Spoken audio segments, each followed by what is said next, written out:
ఈ వీడియోలో diploma 4th semester EC వాళ్ళకి C20 అలానే C23 రెగ్యులేషన్ వాళ్ళకి ఇద్దరికి యూజ్ అవుతుందండి. ఎలక్ట్రానిక్ సర్క్యూట్స్ 2 సబ్జెక్ట్ నుండి అస్టబుల్ మల్టీవైబ్రేటర్ యూజింగ్ 555 ఐసీ చూద్దాం. ఈ అస్టబుల్ మల్టీవైబ్రేటర్ యూజింగ్ 555 ఐసీ చూసే ముందు internal block diagram of 555 IC already post చేశానండి. ఆ వీడియో చూసిన తర్వాత ఈ వీడియో చూడండి, మీకు ఈజీగా అర్థమవుతుంది.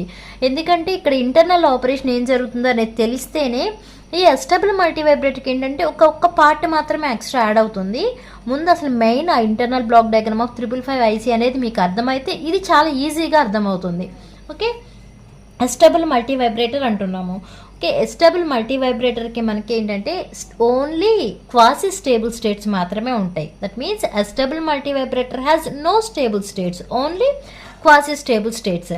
మరి అసలు ఈ స్టేబుల్ స్టేట్స్ అంటే ఏంటి, అలానే క్వాసీ స్టేబుల్ స్టేట్స్ అంటే ఏంటి అంటే, స్టేబుల్ స్టేట్స్ అంటే మనం ఒక ఎక్స్టర్నల్ ట్రిగ్గర్ అనేది అప్లై చేసినప్పుడు స్టేట్ అనేది చేంజ్ అవుతుంది. అంటే ఆన్ నుంచి ఆఫ్కి కానీ, లేకపోతే ఆఫ్ నుంచి ఆన్కి, లేదంటే హై నుంచి లోకి కానీ, లో నుంచి హైకి కానీ ఎప్పుడు చేంజ్ అవుతుంది అంటే బై అప్లైయింగ్ ఎక్స్టర్నల్ ట్రిగ్గర్. అంటే ఎక్స్టర్నల్గా ట్రిగ్గర్ అనేది అప్లై చేసినప్పుడు ఈ స్టేబుల్ స్టేట్స్ అనేవి చేంజ్ అవుతాయి.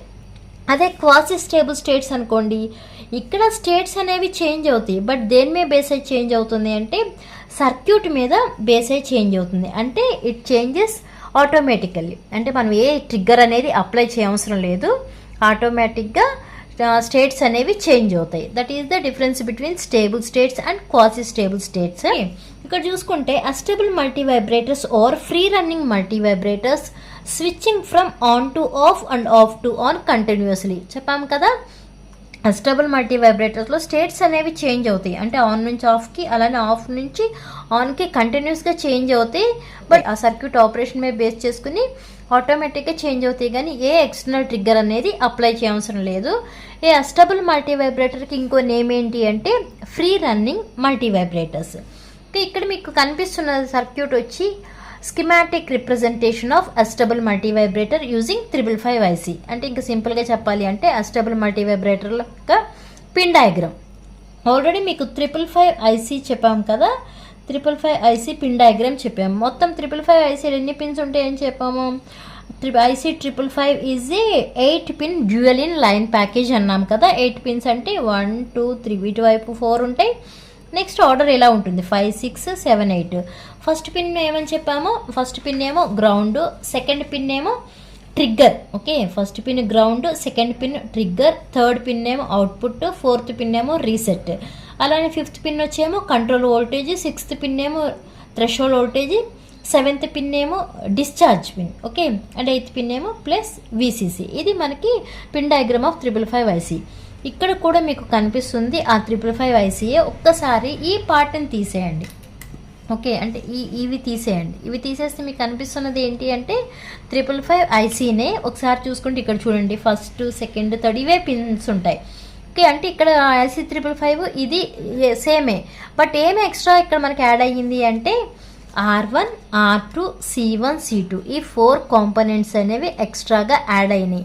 అంటే ఈ అస్టబుల్ మల్టీవైబ్రేటర్ ఆపరేషన్ మొత్తం కూడా దేని మీద డిపెండ్ అవుతుందంటే ఈ కాంపోనెంట్స్ మీద డిపెండ్ అవుతుంది. అంటే R1 R2 C1 మీద డిపెండ్ అయి ఉంటుంది. ఈ కనెక్షన్ లేదు అంటే ఈ కాంపోనెంట్స్ లేవు అంటే ఇది ఏమవుతుంది, నార్మల్ 555 ఐసీఏ. ఎప్పుడైతే ఇవి యాడ్ అయినాయో అప్పుడు ఏమంటామంటే అస్టబుల్ మల్టీవైబ్రేటర్ అంటాం. ఒకసారి కనెక్షన్స్ చూసుకుంటే ఫస్ట్ పిన్ గ్రౌండ్ అన్నాం కదా, సెకండ్ పిన్ ఏమని చెప్పామంటే ట్రిగ్గర్, థర్డ్ పిన్ ఏమో అవుట్పుట్, ఫోర్త్ పిన్ ఏమో reset. Okay, fourth pin reset, fifth pin ఏమో కంట్రోల్ వోల్టేజ్, సిక్స్త్ పిన్ చూడండి థ్రెషోల్డ్ వోల్టేజ్. ఓకే, అలానే సెవెంత్ పిన్ వచ్చి డిశ్చార్జ్, ఎయిత్ పిన్ విసిసి. వీటికి ఇక్కడ చూసుకుంటే మీకు fourth pin eighth pin short చేసాం, షార్ట్ చేసి ప్లస్ విసిసికి ఇచ్చాము.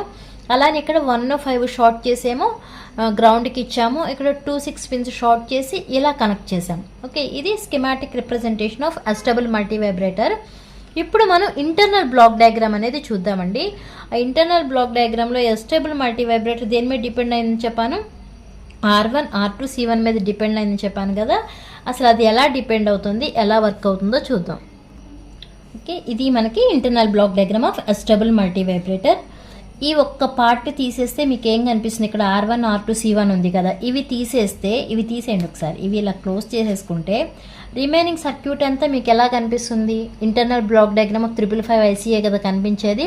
అందుకే చెప్పాను ఈ టాపిక్ మీరు నేర్చుకునే ముందు internal block diagram of 555 ICE చూడండి, మ్యాక్సిమం అక్కడే అర్థమవుతుంది. నెక్స్ట్ ఇక్కడ ఏంటి ఎస్టబుల్కి దానికి డిఫరెన్స్ ఏంటో అప్పుడు అది అర్థమవుతుందండి. మొత్తం మనకి ఎస్టబుల్ మల్టీ వైబ్రేటర్ దేని మీద బేస్ అయి ఉంటుందంటే వోల్టేజ్ అక్రాస్ ద కెపాసిటర్, అంటే ఈ కెపాసిటర్ వోల్టేజ్ మీద డిపెండ్ అయి ఉంటుంది. ఓకే, ఎస్టబుల్ మల్టీ వైబ్రేటర్ దేని మీద డిపెండ్ అయిందంటే కెపాసిటర్ వోల్టేజ్ మీద డిపెండ్ అయి ఉంటుంది. కెపాసిటర్ అనగానే మనకి ఏం గుర్తొస్తుంది, ఛార్జింగ్ అలానే డిశ్చార్జింగ్ కదా. మరి ఎప్పుడు ఈ కెపాసిటర్ ఛార్జ్ అవుతుంది అంటే ఈ ట్రాన్సిస్టర్ అనేది ఆఫ్ కండిషన్లో ఉన్నప్పుడు. ఓకే, ఈ ట్రాన్సిస్టర్ అనేది ఆఫ్లో ఉన్నప్పుడు మనకి కెపాసిటర్ అనేది ఛార్జ్ అవుతుంది త్రూ R1 R2. ఓకే, ఈ R1 R2 రెసిస్టర్ ద్వారా కెపాసిటర్ అనేది ఛార్జ్ అవుతుంది. మరి ఎప్పుడు ఈ కెపాసిటర్ డిశ్చార్జ్ అవుతుంది అంటే ఈ ట్రాన్సిస్టర్ అనేది ఆన్ కండిషన్లో ఉన్నప్పుడు కెపాసిటర్ అనేది డిశ్చార్జ్ అవుతుంది వయా R2 రెసిస్టర్. అర్థమైందా అండి? ఓకే, R2 అని ఎలా చెప్పాము అంటే మనకి ఇక్కడ 7th పిన్ ఉంది కదా డిశ్చార్జ్ పిన్, అంటే ఇక్కడ నుంచి మాత్రమే డిశ్చార్జ్ అవుతుంది, R2 ద్వారా డిశ్చార్జ్ అవుతుంది. మెయిన్ ఇదే. ఈ ట్రాన్సిస్టర్ ఎప్పుడు ఆన్ అవుతుంది అలానే ఎప్పుడు ఆఫ్ అవుతుందో చూద్దాం. ఇది మొత్తం కూడా ఏమని చెప్పాము మనం, ఇంటర్నల్ బ్లాక్ డయాగ్రామ్ అంటున్నాం కదా. ఇంటర్నల్ బ్లాక్ డయాగ్రామ్ 555 ICE అంటే IC ఏవైతే 8 పిన్స్ ఉన్నాయో ఆ 8 పిన్స్ ఫంక్షనింగ్ అనేది లోపల ఎలా జరుగుతుంది ఏంటి అని చెప్పేదే. ఓకే, ఇప్పుడు ఒకసారి ఆ పిన్స్ ఇక్కడ చూసుకోండి ఏమేమి కనెక్ట్ అయ్యాయి. ఇక్కడేమో ground, second pin trigger, third pin output, fourth pin reset, fifth pin ఏమో కంట్రోల్ వోల్టేజ్, సిక్స్త్ పిన్ ఏమో threshold, seventh pin discharge, eighth pin ఏమో VCC. సరిపోయినాయి కదా మనకి 8 పిన్స్. ఓకే, ఇప్పుడు మనం దేని మీద డిపెండ్ అవుతుంది, వోల్టేజ్ అక్రాస్ ద కెపాసిటర్ అన్నాం కదా. ఆ వోల్టేజ్ అక్రాస్ ద కెపాసిటర్ అంటే first when initially power is turned on, ఎప్పుడైతే మనం పవర్ ఆన్ చేస్తామో ఈ ట్రిగ్గర్ పిన్ ఉంది చూసారా, ఇక్కడ చూడండి ఒకసారి, ఇక్కడ 2 కంపరేటర్స్ యూజ్ చేసాము, అప్పర్ కంపరేటర్ అలానే లోవర్ కంపరేటర్. అప్పర్ కంపరేటర్కి మనం కంట్రోల్ పిన్ అప్లై చేసాము, అలానే లోవర్ కంపరేటర్కి వచ్చేటప్పటికి ఇక్కడ ట్రిగ్గర్ పిన్ ఉంది చూడండి. ఓకే, అప్పర్ కంపరేటర్కి ఏమో కంట్రోల్ పిన్ అనేది కనెక్ట్ అయ్యింది, లోవర్కి ఏమో ట్రిగ్గర్. అలానే ఈ అప్పర్ కంపరేటర్ ప్లస్ ఉంది చూసారా, ప్లస్ దేనికి కనెక్ట్ అయ్యింది, థ్రెషోల్డ్ పిన్కి కనెక్ట్ అయ్యింది. ఈ మైనస్ వచ్చేమో ఏమంటాము, ఇన్వర్టింగ్ టెర్మినల్ అంటాము, ఈ ప్లస్నేమో నాన్ ఇన్వర్టింగ్ టెర్మినల్ అంటాం. Okay, trigger pin voltage is below VCC, ఇక్కడ ఉంది చూసారా VCC/3, అంటే మనం ఇది ఇన్వర్టింగ్ టెర్మినల్ కదా, ఇది V1 అనుకోండి, ఇది నాన్ ఇన్వర్టింగ్ని V2 అనుకోండి. అలానే ఇక్కడ కూడా ఇన్వర్టింగ్ V1 అనుకోండి, నాన్ ఇన్వర్టింగ్ని V2 అనుకోండి. ఈ ట్రిగ్గర్ పిన్ వోల్టేజ్ అనేది బిలో VCC/3. బిలో VCC/3 అంటే ఈ ట్రిగ్గర్ పిన్ దేనికి కనెక్ట్ అయింది, V1కే కదా, V1 బిలో. ఓకే, అంటే దీనికన్నా తక్కువ ఉంది అని. దీనికన్నా తక్కువ ఉందంటే కండిషన్ ఏంటి, V2 గ్రేటర్ దాన్ V1ఏగా. ఓకే, మనకి V2 గ్రేటర్ దాన్ V1 అంటే non inverting voltage is greater than the inverting voltage, then the comparator output is high. ఓకేనా, అంటే ఈ నాన్ ఇన్వర్టింగ్ టెర్మినల్ యొక్క వోల్టేజ్ అనేది ఇన్వర్టింగ్ టెర్మినల్ వోల్టేజ్ కన్నా ఎక్కువ ఉంటే అవుట్పుట్ అనేది ఎలా వస్తుంది, 1 వస్తుంది.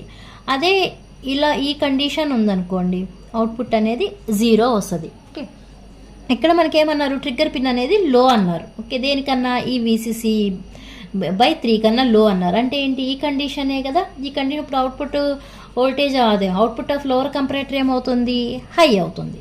ఈ హై అనేది దేనికి ఇస్తున్నాం మనం, ఈ అవుట్పుట్ అనేది దేనికి ఇచ్చాం మనం, ఫ్లిప్ ఫ్లాప్కి ఇచ్చాం, అంటే ఫ్లిప్ ఫ్లాప్కి ఇన్పుట్గా ఇచ్చాం. అంటే ఇక్కడ ఇచ్చిన ఇన్పుట్ ఏంటి, సెట్, అంటే ఇక్కడ ఎంత 1. ఓకే, ఈ RS ఫ్లిప్ ఫ్లాప్లో మనకి ఇన్పుట్ అంటే సెట్ అయితే ఈక్వల్ టు 1 అయితే అవుట్పుట్ కూడా ఏమవుతుంది మనకి 1 అవుతుంది. అంటే అవుట్పుట్ అనేది ఏమవుతుంది ఇక్కడ 1 అవుతుంది. ఇక్కడ క్యూ బార్ ఇక్కడ 1 ఉంది, క్యూ బార్ ఏమవుతుంది అంటే 1 బార్ అంటే ఏమవుతుంది 0 అవుతుంది.